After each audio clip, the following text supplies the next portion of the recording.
एक शाम कलमकारों के नाम।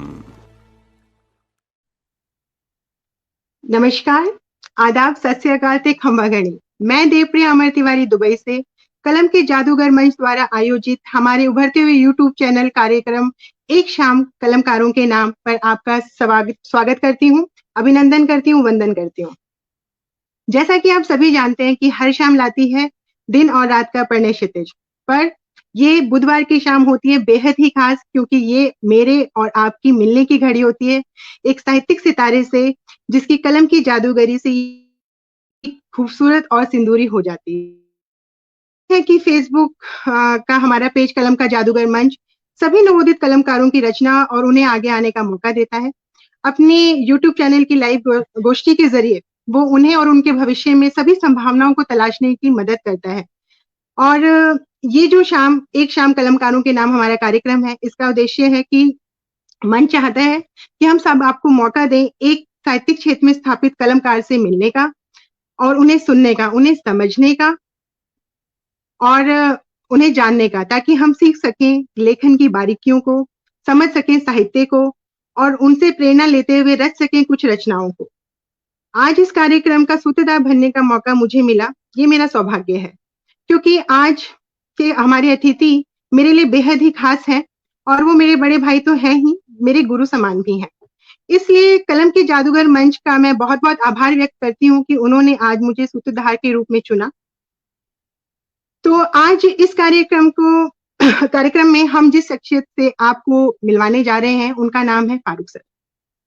यूँ तो फारूक सरल जी का नाम किसी परिचय का मोहताज नहीं है, लेकिन नियम है, कार्यक्रम की रूपरेखा है, तो मैं जल्दी से आपको उनके बारे में कुछ बताना चाहूंगी। वैसे उनके बारे में बताने के लिए बहुत कुछ है, लेकिन ये बड़ा नामुमकिन है कि मैं इतने कम समय में उनकी शख्सियत को कुछ शब्दों में समेट सकूं, पर ये गुस्ताखी करने की कोशिश करती हूँ। फारूक दादा का जन्म 25 सितंबर 1955 में ग्राम जमौरा जनपद सीतापुर में हुआ है। आपकी शिक्षा स्नातक बीटीसी है, जो जनपद सीतापुर से ही हुई है। आप प्रारंभिक बेसिक शिक्षा के शिक्षक पद से रिटायर हैं। आप 1980 में लखीमपुरी खेरी में नौकरी के सिलसिले में आए और सदा के लिए यहीं के होके रह गए। यूं तो नेपाल और भारत के बीच स्थित ये एक छोटा सा क्षेत्र है, लेकिन आपकी लेखनी ने इसे विश्व के पटल पर लाकर मशहूर कर दिया। आप अवधी भाषा में लोकगीत लिखते हैं, खड़ी बोली में हास्य व्यंग लिखते हैं और आप उर्दू भाषा में गजल लिखते हैं। यूं तो आप तीनों ही भाषा में अपनी पकड़ बनाए हुए हैं, लेकिन अवधी गीतों ने आपको जो लोकप्रियता दी और जो विश्व में आपको एक स्थापित कलमकार के रूप में स्थापित किया, ये सफलता है। अवधी भाषा के लोकगीतों के जरिए देश में ही नहीं, विदेशों में भी खूब धूम मचाई है। आप छंद, मुक्तक, गीत, गजल सभी विधा में लिखते हैं। आपके गीत और हास्य व्यंग कलम की वो कारीगरी है जो हर पीढ़ी के लिए मन को लुभाती हैं, उनको प्रेरित करती हैं। आपकी किताबों की बात करूं तो आज तक आपके भोले भाले गीत प्रकाशित हो चुकी हैं, जो कि लोकगीत है। बकरा बिकाऊ है, एक हास्य व्यंग संग्रह है जो कि प्रकाशित हो चुका है। गीत हमारे भोले भाले, गीत गजल छंद मुक्तक गजल का एक संग्रह है जो कि बहुत जल्द ही प्रकाशित होने जा रहा है। नीतियां छंद पच्चीसी, ये अभी प्रकाशित है और हम इंतजार करेंगे कि हम इसके भी जल्दी से आपकी रचना से रूबरू हो सके। आपकी काव्य यात्रा की बात करूं तो आप गोवा, विशाखापट्टनम, दिल्ली, महाराष्ट्र, राजस्थान, एमपी, यूपी, नेपाल जैसे देश के विभिन्न लगभग सभी क्षेत्रों में अपना काव्य पाठ कर चुके हैं। अगर मैं टीवी चैनल की बात करूं तो लखनऊ नेशनल, दूरदर्शन, गोरखपुर सब टीवी के जैसे कार्यक्रम है वाह वाह क्या बात है, आज तक साहित्यिक, लाइव इंडिया के साथ क्या बात है, सारा समय का मजा आ गया और के न्यूज पे कविता जिंदाबाद, दबंग चैनल के बहुत खूब एपिसोड का हिस्सा रह चुके हैं। आकाशवाणी लखनऊ, इलाहाबाद, रामपुर से आप जुड़े रहे हैं। आप ऐसे बहुत से नामी कवि हैं जिनके साथ मंच को साझा कर चुके हैं और उनमें से कुछ नाम हैं जैसे कि डॉक्टर राम कुमार वर्मा जी, जिनको हिंदी साहित्य के रूप में अभी भी मतलब कोर्स में पढ़ाया जाता है। महाकवि पंडित चंद्रशेखर जी, कैफी आजमी जी, गोपाल दास नीरज जी, राहत इंदौरी साहब, हसन कमाल जी, माया गोविंद जी, भारत भूषण जी, सोमकार ठाकुर, रामेंद्र मोहन, मुनव्वर राणा जी, वसीम बरेलवी, कुंवर जावेद और निर्भय हाथरसी, डॉक्टर कुमार विश्वास, संपत सरल, हरिओम पवार जी, सुरेंद्र शर्मा जी, शैलेश लोधा जी, प्रमोद तिवारी जी और ना जाने ऐसे कितने ही नाम हैं जिनके साथ आपने मंच को साझा किया है। लगभग नए पुराने 5,000 कवियों के साथ आपने काव्य पाठ किया है। प्रति वर्ष अगर 50 का औसत भी रखा जाए तो 40 वर्षों में लगभग 2000 से भी ज्यादा आपने काव्य पाठ किया है। शैलेश लोधा, अशोक चक्र, सुनील जोगी और प्रमोद तिवारी जैसे संयोजकों और संचालकों के साथ आपने टीवी कार्यक्रम किए हैं। अगर आपकी निजी जिंदगी की बात करूं तो श्रीमती मोमिना जी आपकी हमसफर है। कहकशा आपकी एक बेटी है। एहतिशाम और शफक आपके 2 बेटे हैं और एहतिशाम लखीमपुरी तो आपकी धरोहर को आगे बढ़ाते हुए खुद एक बेहतर कवि हैं। इसी के साथ और आजकल जो आपका वक्त है वो सबसे ज्यादा अपने पोते और पोतियों हर्ष और मायरा के साथ गुजरता है।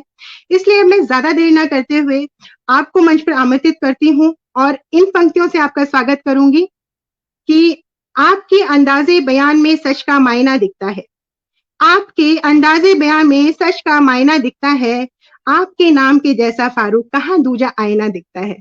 तो मैं इसी के साथ आपका स्वागत करती हूँ। दादा आइए मंच पे। प्रणाम दादा। सभी को नमस्कार। कैसे हैं आप? आनंद से हैं, बस जिंदा है आपको आवाज आ रही है? कोरोना काल में भी जिंदा है, ये बहुत है। जी बिल्कुल बिल्कुल। और कैसे हैं आप? बढ़िया। तो बहुत अच्छा है कि आप बढ़िया हैं और हमारे बीच में हैं। इससे खुशी की बात तो कुछ हो ही नहीं सकती है और इसका मौका मुझे मिला, ये मेरे लिए बहुत बड़ी बात है। तो मेरा भी सौभाग्य है कि इस बहाने सबसे जुड़ने का मौका मिल रहा है। कलम बिल्कुल की दादा। जादूगर।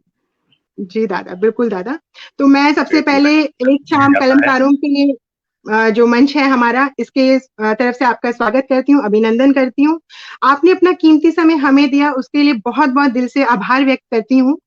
और मैं सबसे पहले, क्योंकि जानती हूँ कि ये हमारा शो है, इसके बारे में मैं कुछ आपसे जानना चाहूंगी और कुछ सुनना चाहूंगी, क्योंकि मुझे लगता है सभी आपको जानना और सुनना चाहेंगे और बेसब्र हैं। इसलिए मैं ज्यादा टाइम ना लेते हुए पहला प्रश्न आपसे पूछूंगी कि ये सरल होना कितना जटिल है और ये सरल बनने की कहानी क्या है? असल में जीवन में जी सरल होना बहुत कठिन है और कठिन काम को करने में हमें आनंद आता है। इसलिए हमने अपना काम को सरल रखा और कोशिश की वैसा ही बनने की भी। जी और बिल्कुल मैंने नहीं लिखा था, बल्कि मेरे कवि मित्रों ने मेरे सहजता को देखते हुए ये नाम दिया था। लखीमपुर के जो कवि मित्र थे हमारे, उन्होंने कहा आपके नाम पे ही सूट करता है। जो लोग आपको जानते हैं वो ये बात मानते भी हैं कि आप जितने ज्यादा धनी हैं अपनी लेखनी के, उतने ही सरल हैं अपने जीवन में। तो चलिए, ये तो हुई बात कि आपका नाम सरल कैसे पड़ा लेकिन अब ये बताएं कि आपकी लेखन की शुरुआत कहाँ से होती है? कैसे शुरुआत हुई आपकी? किसने आपको प्रेरित किया? जब किस्मा हमारे यहाँ तहसील है, गांव से करीब 12 किलोमीटर पे, वहाँ कक्षा 9 में हमने एडमिशन लिया था। तो पहले वर्ष एक वहाँ वार्षिकी निकलती थी, उसका नाम था वाणी। तो हमको जब मिली तो उसमें हमने देखा कि छात्रों की भी कविताएं छपी हुई हैं। हालांकि बाद में पता चला छात्रों की कविताएं दूसरी कविताएं उन्होंने अपने नाम से छापी थी। ये तो मुझे जब कवि सम्मेलन में तब पता चला, तो मुझे लगा ये तो हम भी लिख सकते हैं। तो हमने भी गांव की छोटी छोटी घटनाओं को अपने गांव की भाषा में, जो हम लोग बोलते थे, जैसे अवधी बोलते हैं, उस भाषा में हमने लिखना शुरू किया। और दूसरे साल हमारी हिम्मत खुद नहीं हुई कि जो संपादक अध्यापक थे उनको दिया, तो दूसरे बच्चे को हमने दिया। ये भी बहुत अच्छी कहानी है। दूसरे बच्चे को दिया कि मेरी कविता दे दो, वो छप जाए। तो वो उस लड़के ने क्या काम किया कि उस जगह नाम मेरा फारूक काट करके अपना लिख दिया नाम, और वो कविता मैं बाड़ी में छपी। मुझे जब मिली तो मुझे बहुत आई, लेकिन अच्छा लगा, चलिए मेरी कविता छप गई है चलिए, तो मतलब ये आपके साथ शुरू से होता रहा है, मतलब आपके नाम की कविता है, कोई और सबके साथ होता है। जी दादा, तो मैं ये किस्सा बताना चाहूंगी कि दादा का एक गीत है, अवधी भाषा का लोकगीत, जो बहुत ही ज्यादा प्रसिद्ध हुआ है। और जैसा कि दादा बता रहे हैं कि बचपन से ही शुरुआत हो गई थी कि उनके नाम पर किसी और का नाम लिखा जाने लगा था, तो ऐसा इस गीत के साथ भी हुआ। इस गीत को बहुत लोगों ने अपने नाम से लिखा भी है और गाया भी है। तो दादा, क्यों ना आपकी इसी गीत से शुरुआत की जाए कि आप हमें ये अपना प्रसिद्ध गाना सुनाएं जो आपने अवधी भाषा में लिखा है। कि इधर जो ग्राम पंचायत के चुनाव हुए, तो उस समय गीत बहुत वायरल हुआ यूट्यूब चैनल पे। और जी जी जी बहुत से जो म्यूजिक कंपनियां थी उन्होंने बनाया इसको और अपनी भाषा में बदल करके इसको बनाया। लेकिन जी दादा। राइटर के रूप में हमारा नाम नहीं डाला, लिरिक्स का नाम ही नहीं डाला, किसी ने डाला भी। बाद में जब हमने कंप्लेंट की, हमारे तमाम मित्रों ने कंप्लेंट की, तो उन्होंने नीचे मेरा नाम बढ़ा दिया। खैर उसमें भी संतोष कर लिया हमने। तो जी बहुत सी दादा। भाषाओं में गाया गया, बुंदेलखंड वालों ने गाया इसको, जी अवधी जी वालों ने गाया, जी भोजपुरी दादा। वालों ने भी गाया, बहुत जी 20-25 कंपनियों ने गाया, कार्टून भी इस पे बहुत बने। तो मैं समझता हूँ कि इसकी लोकप्रियता बहुत हो गई। जी जब दादा। ये गीत लिखा गया था तो मंच पे बहुत नहीं सराहा गया, लेकिन उसके बाद फिर जब जब ये मनरेगा के हटा फिर नरेगा ये सब आया, तो उसके बाद ये बड़ा गीत पॉपुलर हुआ हमारा। तो ये जी दो दादा। तीन मंथ का गीत है, सुनिएगा, छोटा सा अवधी भाषा जी का दादा लोकगीत है। बिल्कुल। जी जैसे बिल्कुल दादा बॉम्बे में खास करके भोजपुरी बोलते हैं, अवधी नहीं जानते जी हैं और दादा। भोजपुरी मानते हैं, लेकिन जी हमारे यहाँ अवधी बोली जाती है। जी दादा। हारे हुए प्रधान पे क्या बीतती है, जी दादा। जो 5 साल तक प्रधानी कर चुका अगला चुनाव हार जाता है, तो उसका एक जी साक्षात्कार है।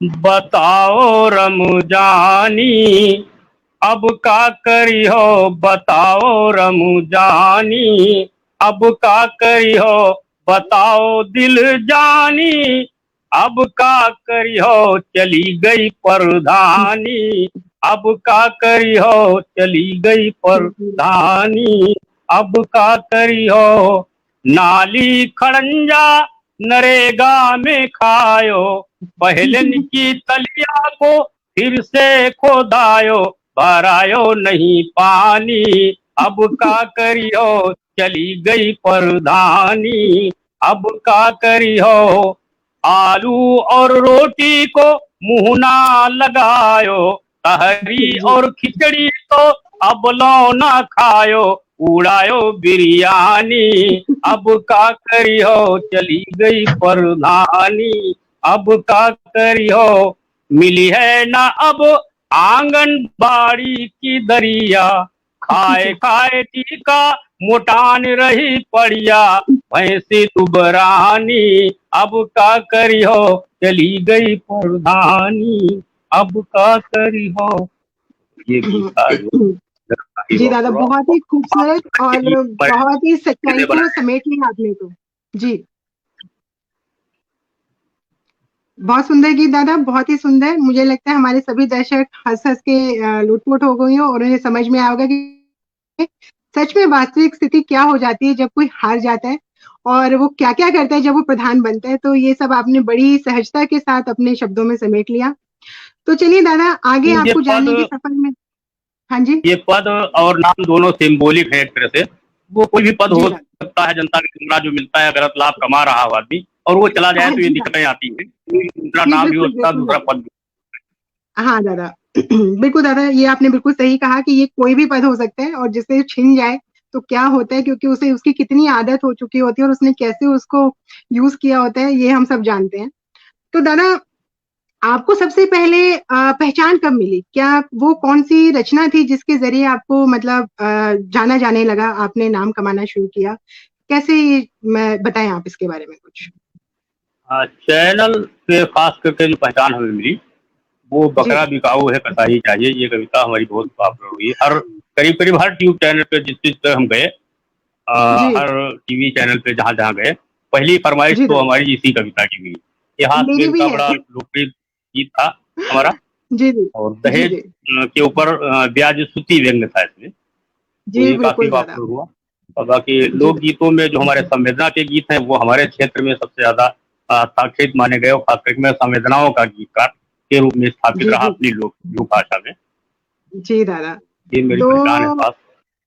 बिल्कुल ठीक है दादा, ये हम दोनों चीजें आपसे सुनेंगे, लेकिन एक क्वेश्चन मैं आपसे और करती हूँ कि ऐसा कौन से रचनाकार हैं जिनसे आप बहुत प्रभावित हुए, आपकी लेखनी में उनका असर साफ देखा जा सकता हो, उनके बारे में कुछ बताएं।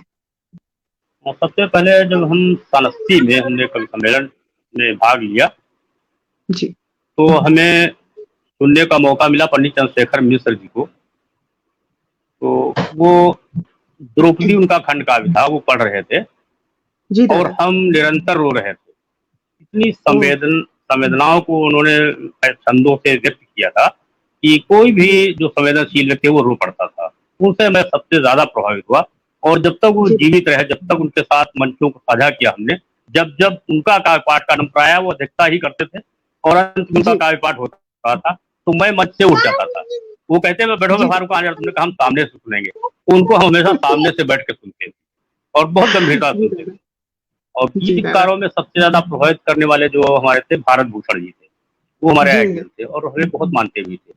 ये जी दोनों लोग दादा बहुत सहज थे, इतने सहज थे कि क्या हम बताएं, जब मिलते थे बिल्कुल चिपट के कहते थे तुम संवेदनाओं को जीते हो, असली कवि हो। जी इतना हमें मानते जी थे क्योंकि ये लोग खुद भी संवेदनशील लोग थे, बहुत संवेदनशील जी दादा और बड़ी जी गंभीरता दादा से लेगा। चार चार खंडकाव्य उनके जीवन काल में पंडित चंद्रशेखर जी के 4 विश्वविद्यालय में पढ़ाया जा रहा है। इससे बड़ी उपलब्धि और क्या हो सकती है। तो जी उनसे बिल्कुल प्रभावित दादा होना बिल्कुल तो हर कोई प्रभावित होता, मैं भी प्रभावित रहा। कोई भी प्रभावित होता है जी दादा ये तो बिल्कुल आपने सही उनके बात व्यक्तित्व बोली से भी बहुत प्रभावित रहा मैं।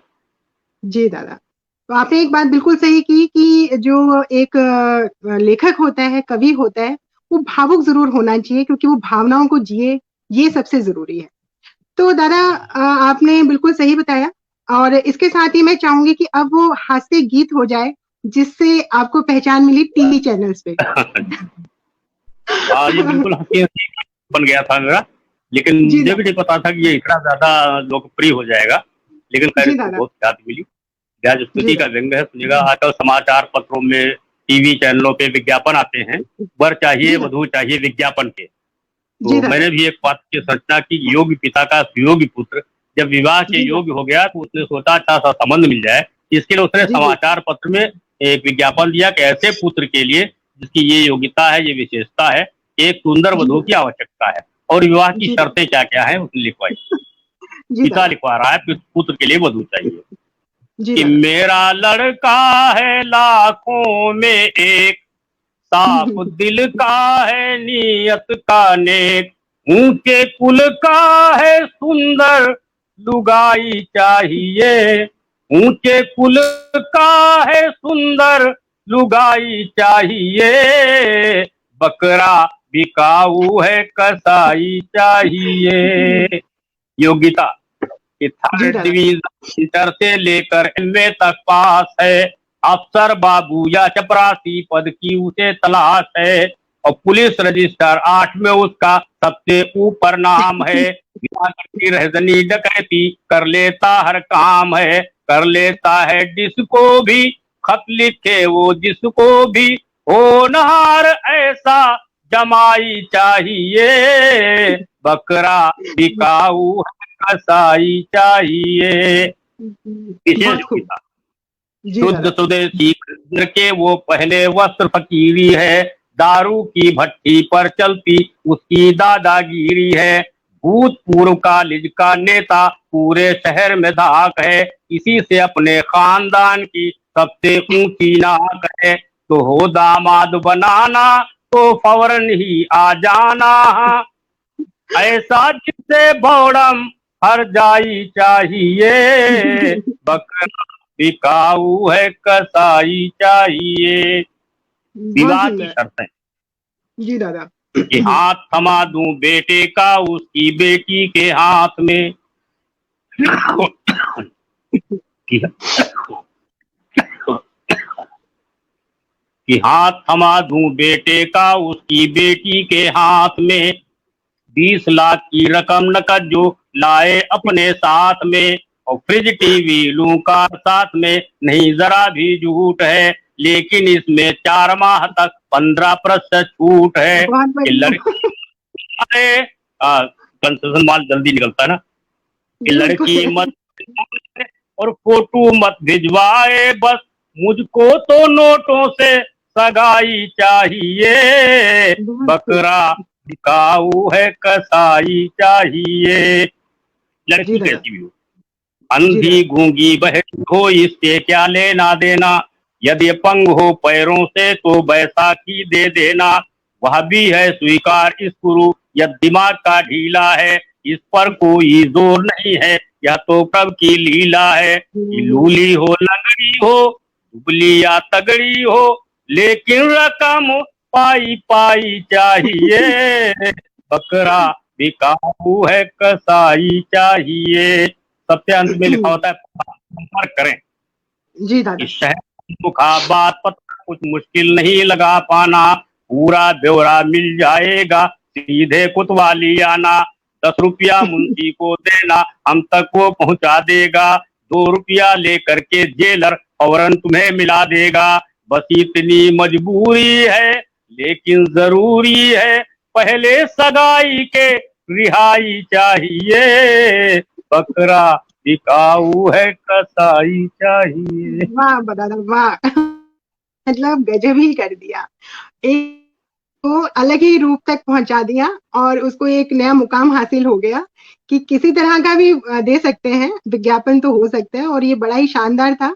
और दहेज के जो लोभी हैं उनके लिए भी एक बड़ा क्लियर कट मैसेज है कि देखिए भाई, आप ऐसा सोचते हैं तो ये एक तरह का विज्ञापन हो सकता है। चलिए दादा, ये तो बहुत ही खूबसूरत रचना थी, मुझे लगता है सबने बहुत ही इंजॉय किया होगा इसको। और इसी को मैं आगे जानने के लिए कोशिश करती हूँ कि ये तो बात हुई कि आपको किसने प्रभावित किया, पर मैं जानना चाहूंगी कि आपको किस विधा में सबसे ज्यादा आनंद आता है, कौन सी विधा आपको बहुत अच्छी लगती है लिखने में, क्योंकि आप गीत भी लिखते हैं, आप मुक्तक भी लिखते हैं, आप छंद भी लिखते हैं और आप गजल भी लिखते हैं। विधाओं में तो ज्यादातर इसलिए लिखते हैं कि कभी कोई रचना जो होती है किसी विधा के वो नहीं होती है, अनुबंधक नहीं होती है, किसी भी विधा में अपने भावों की अभिव्यक्ति सहजता से किस तरह से की जा सकती है, ये देखना होता है, और उसको हम किस तरह से प्रस्तुत कर सकते हैं। कोई छोटी बात बहुत 4-7 पंक्तियों की होती है तो छंद में लिख देते हैं, मुक्तक में लिख देते हैं। कोई बड़ा भाव बन गया तो उसको हम गीत में व्यक्त करते हैं, उससे लंबे हो तो फिर नज्म की विधा, पूरी कविता, लंबी लंबी कविताएं होती हैं। लेकिन ज्यादातर कोशिश ये करते हैं कि कवि सम्मेलनों में छोटे छोटे 3-3, 4-4 मिनट की कविताएं हम पढ़ते हैं। पहले कभी बहुत लंबी कविताएं लिखते थे, वो पढ़ते भी थे, लेकिन इधर चलन हो गया 2020 खेल का, तो वनडे का चलन, टेस्ट मैच का 3 दिन का खत्म हो गया, तो बहुत छोटे छोटे गीत हमने लिखे थे।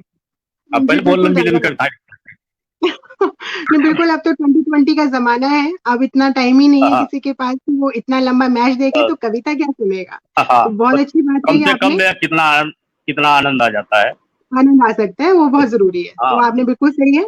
और मुझे ये बताएं कि आपको आजकल के जो नए लेखक हैं, कवि हैं, उनमें सबसे ज्यादा कौन प्रभावित करते हैं? नए कवियों में तो बहुत लंबी लिस्ट है, और कुछ नए रचनाकार जो कवि सम्मेलनों में आए वो अति प्रभावशाली हैं, जिनका संप्रेषण बहुत अच्छा है, जिनका प्रस्तुतिकरण बहुत अच्छा है, और मंच के 70% जो मार्क होते हैं वो प्रस्तुतिकरण के मिल रहे हैं। बिल्कुलों को निकाल दे, कविता की बात करें तो उनमें हमें जो नए गीतकारों में जो अच्छी संभावना दिखने वाला है, बाराबंकी का गजेंद्र प्रियांशु बहुत अच्छा लिख रहा है और खूब स्टैब्लिश हो रहा है, दोस्तों खूब आ रहा है, काफी प्रभावित करता है। एक लड़का राम भदावर है इटावा का, वो बहुत प्रभावशाली कविता लिखता है मंचों पे। बाकी अपने प्रस्तुतिकरण के आधार पे बहुत से कवि नए आए और चले गए, आ रहे हैं। जी दादा, बिल्कुल सही बात है। तो दादा एक प्रश्न प्रस्तुतिकरण के साथ कविता भी जो मजबूत ला रहा है वो ज्यादा प्रभावित करता है। जी बिल्कुल सही बात है कि भाव होना जरूरी है, और ये जो उसका प्रस्तुतिकरण अच्छे से कर जाए, निभा जाए, वो अपने आप में संपूर्ण है। जी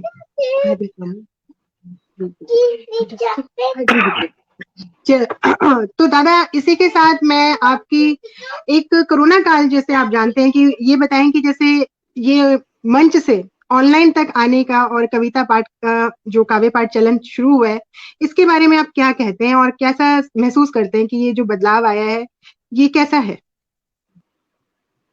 देखो, सोशल मीडिया ने बहुत जुड़ाव बना दिया, और खास करके उन रचनाकारों को जिनको इतनी जल्दी पहचान नहीं मिल पाती, उनको पहचान दिलाई। देश विदेश से जुड़ना सबके नहीं भाग्य में होता है, लेकिन सोशल मीडिया, फेसबुक का जो है या व्हाट्सएप है, इसने सबको जोड़ दिया। और इधर जो कोरोना काल में कवि सम्मेलन बंद हो गए तो उन मंची कवियों को भी जोड़ दिया, क्योंकि वो घर में बैठे बैठे उग गए थे, उनका भी खूब समय पास हो गया। अब कविता शुरू हो जाएंगे तो हम लोग बिल्कुल गायब हो जाएंगे, हम लोगों की एंट्री ही खत्म हो जाएगी, उस समय फेसबुक याद ही नहीं रहेगा, सिर्फ कविता याद रहेगा, रात भर बस इतना रह जाता है। तो इधर तो बेकारी का हुआ हम लोगों का, और सबको सुनने का भी नए लोगों को मौका मिल रहा है, और पढ़ने का भी अपना शौक पूरा होता जा रहा है। साथ साथ में। जी अलग पैसे वैसे नहीं मिल रहे हैं, अलग बात है लेकिन शौक पूरा हो रहा है। जी दादा, बिल्कुल सही बात है कि चलिए शौक तो पूरा हो रहा है और इसी बहाने हम आपसे जुड़ भी पाए हैं और खुद सोशल मीडिया के जरिए मैं आप सबसे जुड़ पा रही हूँ, ये एक बहुत बड़ी उपलब्धि है और हमें कोरोना काल में नए तरीके से जीना सिखाया है। दादा, मैं जितना जानती हूँ आपने कोरोना काल पे गजल लिखी है। मैं चाहूंगी कि अब वो गजल आप हमें सुनाएं और हाँ, सब लोगों को उसके बारे में बताएं। पुरानी गजलें क्योंकि मंचों पर गजल पढ़ते नहीं है कभी, तो हमें जी याद भी नहीं है इतनी गजलें जो डायरी में बच गई, जो डायरी हमसे बच गई ढूंढे जी मिल गई वही छप रही है। बाकी हमें याद बिल्कुल नहीं गजलें हैं। इधर बिल्कुल क्योंकि ये जल्दी की है तो इस चैनल पर भी हमने पढ़ा है इसको, तो वो याद है जी उसके दादा हिसाब से रखिएगा। जी कि संभलता है न विक्रम से बहुत बैताल तगड़ा है, जी संभलता है न विक्रम से बहुत बैताल तगड़ा है, कोरोना काल पिछले साल से इस साल तगड़ा है, जी कोरोना दादा काल पिछले साल से इस साल तगड़ा है। जी और जी जी एक कवि ने किया है कि नयन मटका कमर लचका जो गाता है रिझाता है, नयन मटका कमर लचका जो गाता है रिझाता है, वो कवि तो है लपू झन्ना मगर कव्वाल तगड़ा है, वो कवि तो है लपू झन्ना मगर कव्वाल तगड़ा है। और जी दूसरा एक दादा और व्यंग किया है कि जी लतीफेबाज है लफाज है, लतीफेबाज है लफाज है या फिर है संयोजक, जी लतीफेबाज है लफाज है या फिर है संयोजक, बड़ा कवि है वही जिसका यहाँ भौकाल तगड़ा है, बड़ा कवि है वही जिसका यहाँ भौकाल तगड़ा है। बिल्कुल दादा बिल्कुल दादा निकम्मा कमीना कमीना दुष्ट पाजी निकम्मा नीच नालायक, कमीना दुष्ट पाजी निकम्मा नीच नालायक, सियासत में चला जाए वहां पर माल तगड़ा है, सियासत में चला जाए वहां पर माल तगड़ा है। और गया था मौज मस्ती के लिए कुल्लू मनाली जो, गया था मौज मस्ती के लिए कुल्लू मनाली जो, बरेली आके अब कहता है नैनीताल तगड़ा है, बरेली आके अब कहता है नैनीताल तगड़ा है। आखिरी है जी सर कि बुढ़ापे के नजर आते हैं जो आसार, बुढ़ापे के नजर आते हैं जवानी, हाँ बुढ़ापे के नजर आते हैं जो आसार जवानी में, बोल रहे हैं जवानी में, सरल के सर गृहस्थी का सरल के सर अभी जंजाल तगड़ा है, गृहस्थी का सरल के सर अभी जंजाल तगड़ा है। जंजाल तगड़ा है। बिल्कुल दादा, अभी तो बहुत कुछ बाकी है। बहुत ही खूबसूरत गजल और हर शेर अपने आप में बहुत ही एक संदेश देता है और बिल्कुल सही कहा कि ये जो कोरोना है पिछले साल से इस साल कुछ ज्यादा ही तगड़ा है और हमें जरूरत उससे ज्यादा सुरक्षा की है। तो जितना ये तगड़ा है उतने सुरक्षा के इंतजाम तगड़े होने चाहिए। तो आप सब इस चीज का भी ध्यान रखें और जरा से भी लापरवाही ना करें, भले ही लगे कि भैया केस कम हो रहे हैं, लेकिन आप अपनी तरफ से अपनी सुरक्षा का ध्यान रखें। तो दादा, ये बात तो ही आपकी गजल की और अब मैं जानना चाहूंगी कि एक तो मुझे लगता है कि हर भाई कवि लेखक समझता है और मैं ये जानना चाहती हूँ कि जो ये छंद बद्ध नहीं लिखते हैं या छंद मुक्त लिखते हैं या मीटर से बाहर गजल लिखते हैं या किसी विधा का प्रयोग नहीं करते हैं, तो ऐसी रचनाओं के बारे में आप क्या कहते हैं और क्या सोचते हैं? देखो वैसे कविता के विषय में तो ये कहा गया है जी दादा कि उसकी व्याकरण शुद्ध होनी चाहिए, जिस विधा में भी हम लिख रहे हैं उस जी विधा की व्याकरण शुद्ध होनी चाहिए। लेकिन जी कहीं कहीं हमारी विवशता ये होती है कि हमारे भाव जब जी नहीं अव्यक्त पाते से तुकांत की बंधन में, तो हम जी और तुकांत में थोड़ा सा परिवर्तन भी कर लेते हैं। तो जी ये दादा छूट अपनी कवियों की सामर्थ्य के हिसाब से अब नहीं बन पा रहा है, लेकिन भाव जी तो अव्यक्ति हो जाती है। तो इस जी तरह से दादा तो नई कविता भी एक विधा है, जी तुकांत दादा भी एक विधा है कि वो जी भाव दादा जो कान पे बंद करके नहीं हो पा रहे हैं, अगर उसकी जी अभिव्यक्ति सही हो रही है तो अतुकांत कविता भी मान्य रखती है। हालांकि जी हमने दादा कभी भी अतुकांत कविता नहीं लिखी, वो अलग बात है, क्योंकि हमारी समझ में जी ही नहीं आई कैसे लिखा, यही नहीं आज तक जान पाया। तो जी ये दादा है कि शैली तो है, शैली है। शैली तो है। गीत के लिए दुकान करके कहा है, उसकी कोई व्याकरण नहीं बना पाया। कभी जी गीत दादा 3 पंक्ति का मुखड़ा बनता है, कभी 4 पंक्ति का, कभी एक ही पंक्ति का होता है, कभी बंद जी 8 लाइन का होता है, कभी जी एक दादा पंक्ति बहुत छोटी होती है, दूसरी पंक्ति 3 गुना उसकी होती है। तो उसके लिए जी तो दादा प्रवाह माने रखता है, गेयता और प्रवाह। गीत के लिए खास करके माने रखता है गेयता हो और प्रवाह तो हर कविता के लिए होना है। नहीं तो गद्य का हर लेख की कविता कहा जाएगा, लेकिन ऐसा नहीं, उसके लिए प्रवाह बहुत आवश्यक है। प्रवाह जी बना दादा। हो, भाव बिल्कुल सही अभिव्यक्ति होनी चाहिए, बस ये जरूरी है कविता के लिए। जी दादा, बिल्कुल ठीक कहा। भाव बहुत जरूरी है। अगर कहीं विविधता है जो आप उसको नहीं समेट पा रहे हैं तो उसकी छूट है, पर इतनी छूट नहीं कि मतलब वो एक विधा ही ना लगे बल्कि एक कहानी बन के रह जाए। हाँ, तो गद्य चलिए, और पद्य में अंतर लगना चाहिए कि गद्य अंतर है कि लगना पद्य है, यही चाहिए, ना समझ में आए, बिल्कुल। तो जी दादा, ये जरूरी बिल्कुल ठीक है। बिल्कुल दादा, तो इसके साथ जैसा कि मैं जितना जानती हूँ, आपने एक अवधी भाषा की फिल्म के लिए भी कुछ गाने लिखे थे, बल्कि वो फिल्म बीच में रुकी हुई है, तो क्या कुछ उनमें से एक गीत हो जाए? है। हाँ, मुखड़ा हम सुना दे रहे हैं 2-3 गीतों का। जी दादा। उसमें ज्यादातर चूंकि अवधि की थी तो हाथी का पुर ज्यादा था, फिल्म भी वो हाथी की ही थी। जी दादा। तो गीत जो संगीतकारों ने बनाया है इसका, जी। आई जुल्मी जवानी किस किस से बचूं मैं, आई जुल्मी जवानी किस किस से बचूं मैं, किससे बचूं उससे बचूं किससे बचूं मैं, आई जुल्मी जवानी किस किस से बचूं मैं, आई जुल्मी। कि पंडित जी मठ के झरोके से झांके, मुल्ला जी मस्जिद से टुकुर टुकुर ताके, मुल्ला जी मस्जिद से टुकुर टुकुर ताके, सारी बस्ती पगलानी किस किस से बचूं मैं, आई जुल्मी जवानी किस किस से बचूं मैं। दूसरा गीत था, जी। वो भी आज लिए जी दादा।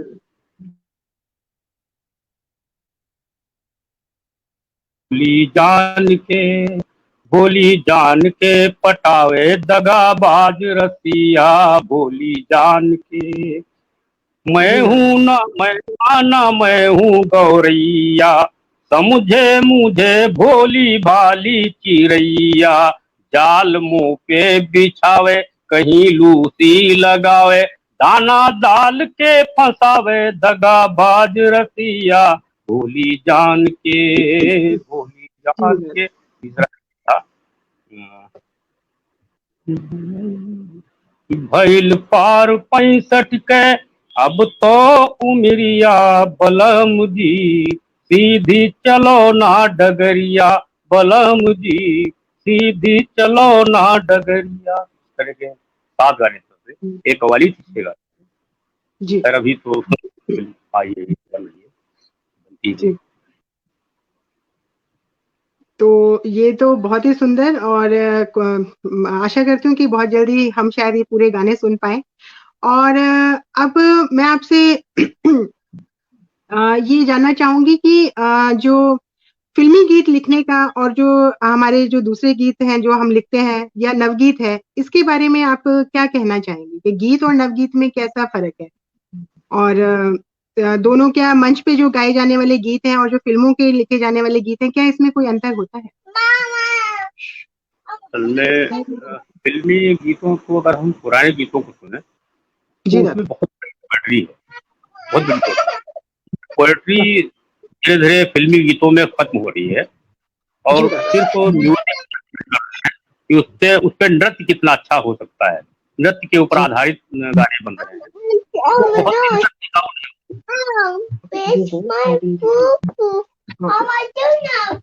वो बहुत हद तक टिकाऊ नहीं ये होते हैं। पुराने गीत जी, जो क्षमा हैं वो चाहती हूँ। बहुत हद तक टिकाऊ जी हैं, और जी आज भी वो अच्छे लगते हैं कि भाव प्रधान गीत रहे हैं। तो फिल्मी जी गीत जितना लगता है कि आसान है, लिखना जी बहुत मुश्किल है, उतना आसान जी दादा, लिखना नहीं होता है। जितना हमें लगता है। तो हमें लगा कि इतनी माथापच्ची का थोड़ी जो कविता आमद की होती है अपने आप बन जाती है, वो बहुत आसान थी, लेकिन जिससे गीत कि इस पर लिखना है उस पे लिखना मुश्किल होता है, और फिर धुन की दी जाए कि इस धुन पर लिखना है, तो एक मुश्किल काम फिल्म वाले कर रहे हैं। और नवगीतकार तो सबसे मुश्किल काम है, नवगीत से ज्यादा मुश्किल है नवगीत। नवगीत इतना जी दादा। कोई हल्का फुल्का विधा नहीं है। जी दादा, बिल्कुल सही बात है। आपने ये हर विधा अपने आप में कुछ अलग है, हाँ, कुछ हमने तो खास है, और इतना आसान नहीं। केवल एक नवगीत लिख पाया, दूसरा नवगीत ही हमसे जी। नहीं हो पाया कभी। जी बिल्कुल दादा, तो समझ सकते हैं कि हर चीज हर विधा की अपनी एक खूबी है और उसकी शर्तें हैं। हाँ। और इसी के साथ मैं आपसे आपका कोई अवधि गीत हो जाए संवेदनाओं के लिए, जब आप फेमस हुए हैं आपके संवेदनशील गीतों के लिए, तो क्यों ना हम आपका कोई संवेदनाओं से भरा हुआ एक गीत सुने। संवेदनाओं के बिना तो कोई कवि हो ही नहीं सकता है। मूल जो बिल्कुल। आत्मा है कविता की वो संवेदना ही। जी दादा। मनुष्य संवेदनशील प्राणी है और जी। जो अति संवेदनशील प्राणी है वही कवि हो सकता है, क्योंकि अपने दर्द बिल्कुल। को की अभिव्यक्ति तो पक्षी भी कर लेते हैं, लेकिन जी दादा। दूसरे के दर्द को, दूसरे की पीड़ा को शब्द देना, ये जी। बहुत बड़ी बात होती है कि उसके दर्द को बहुत बड़ी गहराई बात। से समझना। मेरे जी 10 दादा। गीत ऐसे हैं जो जिन्हें मैं अकेले में भी पढ़ता हूँ तो भी मुझे बहुत रुला देते हैं, और वो जी दादा। चित्र देखे हुए मैंने उकेरे हैं। उसका एक जी। छोटा सा मैं गीत पढ़ता हूँ। एक विधवा जी। माँ है, जी। छोटा सा बच्चा है, घर में कमाने वाला कोई नहीं है। त्योहार का दिन है, बाहर बच्चा निकलता है, पूरी पकवान दूसरे बच्चों को खाते देखता है, घर आता है, माँ से जिद करता है कि माँ मुझे भी पूरी पकवान बना दीजिए। लेकिन उस जी। बच्चा के पास कोई व्यवस्था नहीं है। बच्चे की जी आदत दादा। होती है, जब उसकी जिद पूरी नहीं होती तो रोने लगता है।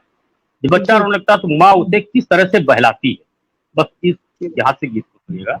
जी दादा। जी जो दादा। भाषा गीत है, थोड़ा सा शब्द हो सकता है ना समझ में आए, लेकिन भाव पूरे स्पष्ट हो जाएंगे। भाव समझ में आएंगे। जी दादा, भावों की कोई भाषा नहीं होती, भावों की लई एक ही भाषा। देहों चिड़ैया, लई देहों चिड़ैया छुपाई रहे, तुम्हार लई देहों चिड़ैया छुपाई रहे।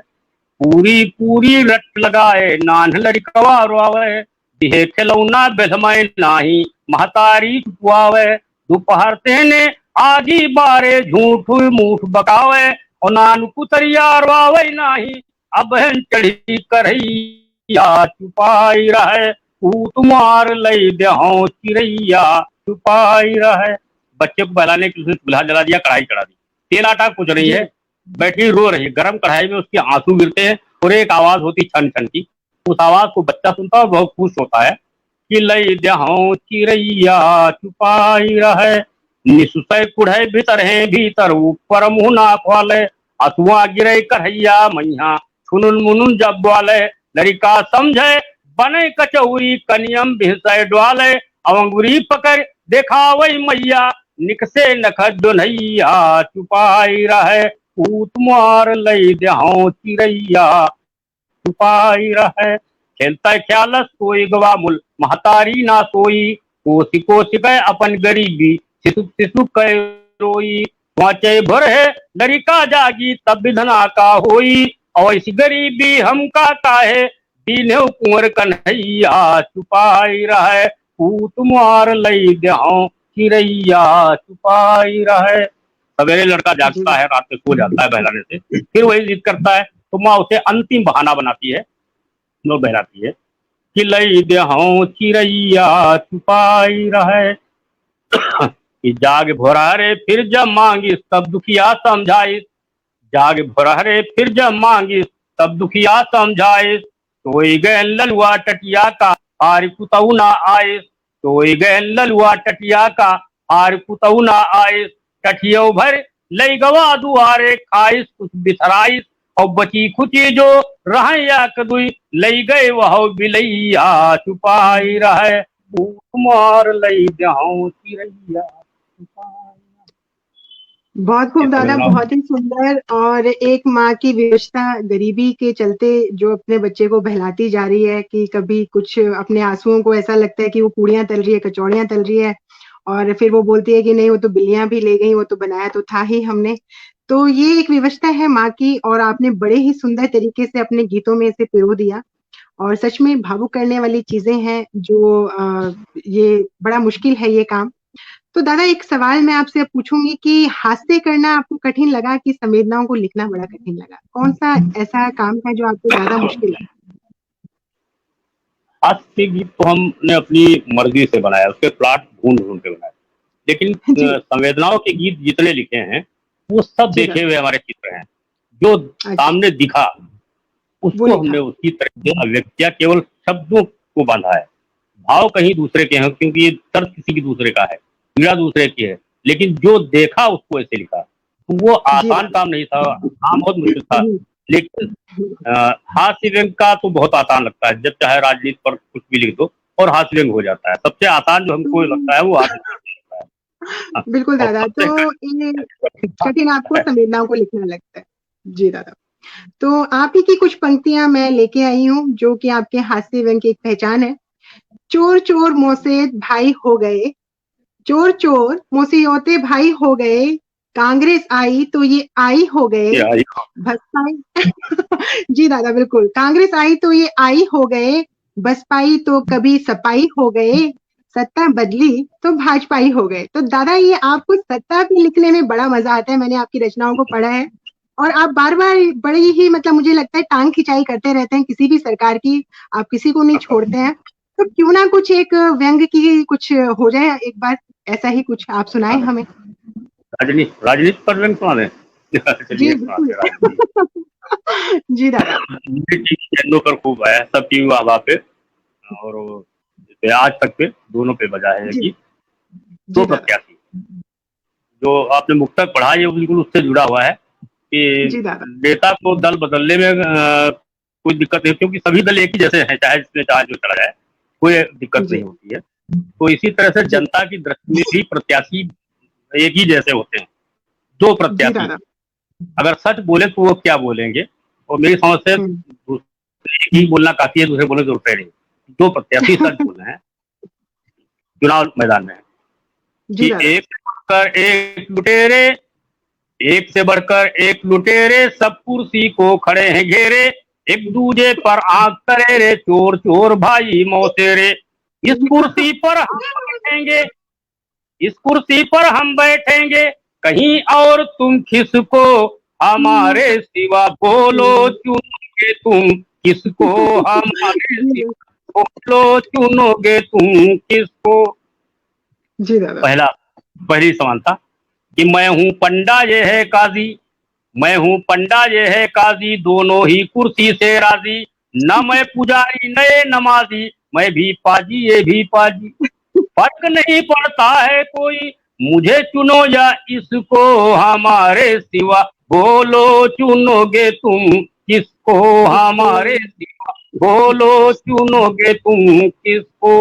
दूसरी समानता, शब्दों का अंतर हो सकता है लेकिन गुणवत्ता दोनों की बराबर, कि मैं नहीं दादा। झगड़ालू हूँ ये लड़ाकू, मैं झगड़ालू हूँ ये लड़ाकू, मैं चंगेजी हूँ ये हलाकू, मैं हूँ छुरी और ये चाकू, मैं भी डाकू ये भी डाकू, दोनों देश को ही लूटेंगे, चुनिए चाहे जिसको, हमारे सिवा बोलो चुनोगे तुम किसको, हमारे सिवा बोलो चुनोगे तुम किसको। तीसरी समानता कि जी दादा। राजनीति का एक कहरा, राजनीति का एक का कहरा, अपना मकसद एक ही ठहरा, दोनों का संबंध है गहरा, मैं हूं अंधा ये है बहरा, दोनों नहीं सुने देखेंगे, रो चाहे शिशु हमारे सिवा बोलो चुनोगे तुम किसको, हमारे।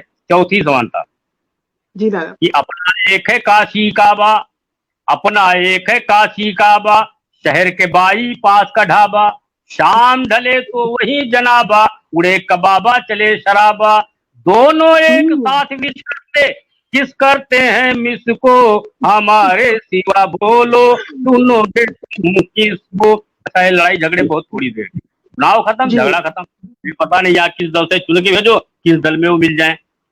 जी कि बस चुनाव भर हम्मा हम्मा, बस चुनाव भर हम्मा हम्मा, धमा चौकड़ी धम्मी धम्मा, जीत गए तो दम्मा दम्मा, वल्ले वल्ले छम्मा छम्मा, एक करेगा वहां भांगड़ा, एक करेगा डिस्को, हमारे सिवा बोलो चुनोगे तुम तुम किसको। किसको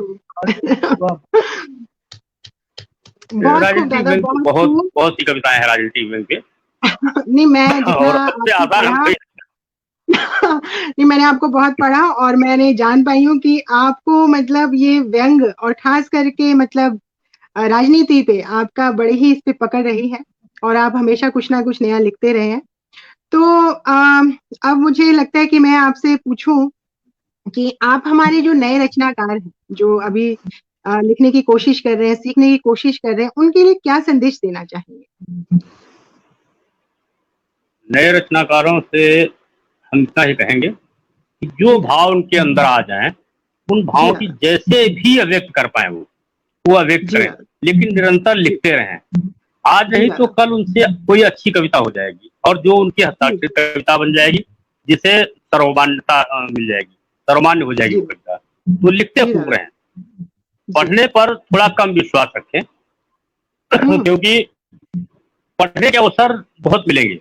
अगर अच्छी कविता जिस दिन बन जाएगी तो उन्हें बहुत अवसर मिलेंगे, लेकिन लिखने के अवसर बहुत कम मिलते हैं। लिखना जब जी बराबर जारी रखेंगे तभी वो लिख पाएंगे। तो लिखते वो जी बराबर रहें, बस इतना ही जी संदेश रहेगा।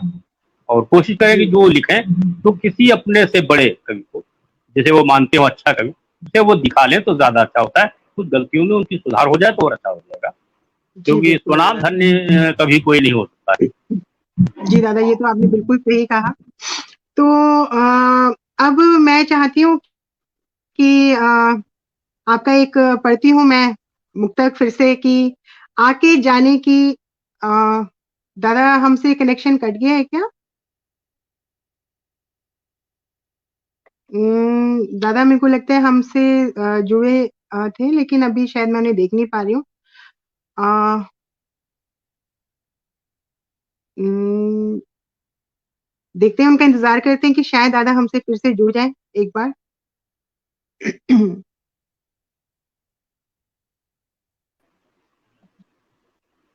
दादा हमसे फिर से जुड़ रहे हैं। स्वागत है एक बार फिर से। मुझे लगता है कनेक्शन में कुछ प्रॉब्लम हो गई थी। तो मैं आपका एक मुक्तक पढ़ती हूँ कि आके जाने की बात करते हो, दिल दुखाने की बात करते हो, प्यार इंसानियत वफा ईमान किस जमाने की बात करते हो।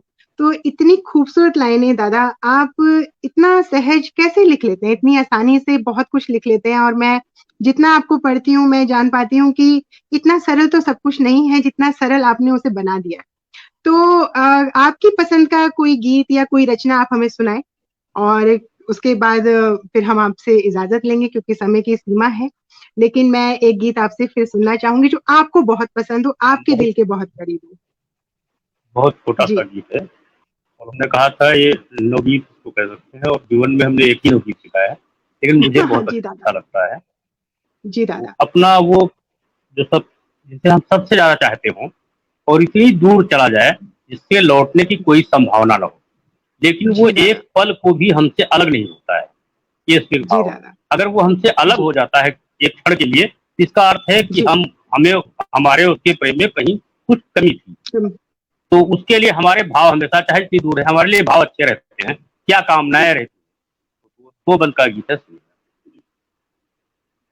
और जो सबसे प्रिय होता है, कसम भी उसी की खाई जाती है, तो उसी की कसम खा करके हमने गीत लिखा है जी कि दादा, तेरी सौगंध नहीं टूटेंगे, तेरी सौगंध नहीं टूटेंगे, बंधन ये प्रीति के हैं, बंध नहीं टूटेंगे, तेरी सौगंध नहीं टूटेंगे। कितनी भी दूर चले जाओ तुम, फिर भी संबंध नहीं टूटेंगे, तेरी सौगंध नहीं टूटेंगे, बंधन ये प्रीति के, बंधन ये प्रीति के। उसके लिए बहुत कामना खूब। क्या होती है जी कि वो दादा, जहां भी रहे सुखी रहे।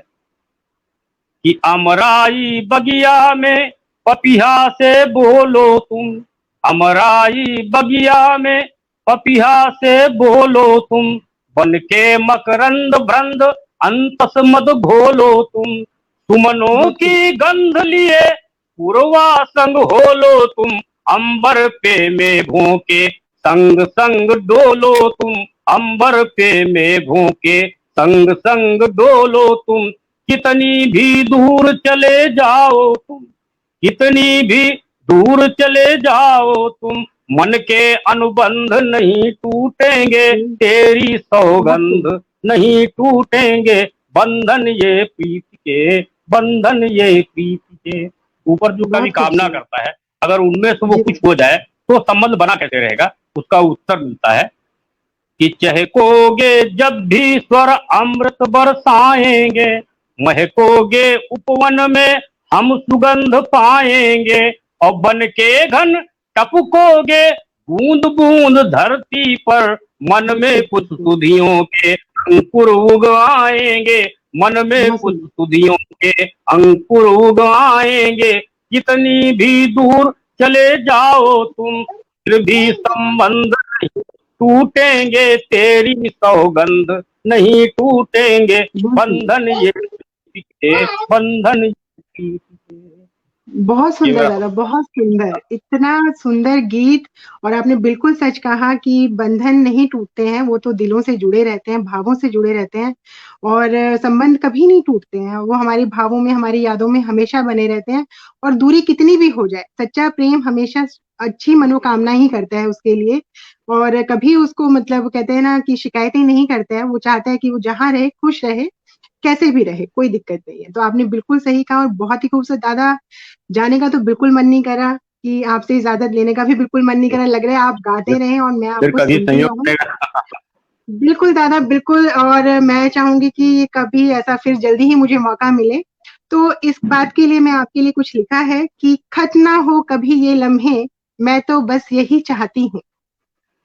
खत्म ना हो कभी ये लम्हे, मैं तो बस यही चाहती हूँ। पर है वक्त की बंदिशें, ये भी तो मैं बखूबी जानती हूँ। आप यूं ही हंसते रहें और फिर मिले किसी रोज हमसे। आप यूं ही हंसते रहें और फिर मिले किसी रोज हमसे। बस इस दुआ गुजारिश के साथ इजाजत मांगती हूँ। दादा, मैं चाहूंगी कि बस आप हंसते रहें, खुश रहें और हमसे ये लगातार मिलते रहें। अपना स्नेह, आशीष, अपना मार्गदर्शन हमें देते रहें। और बस किसी दिन आपसे फिर मुलाकात होगी।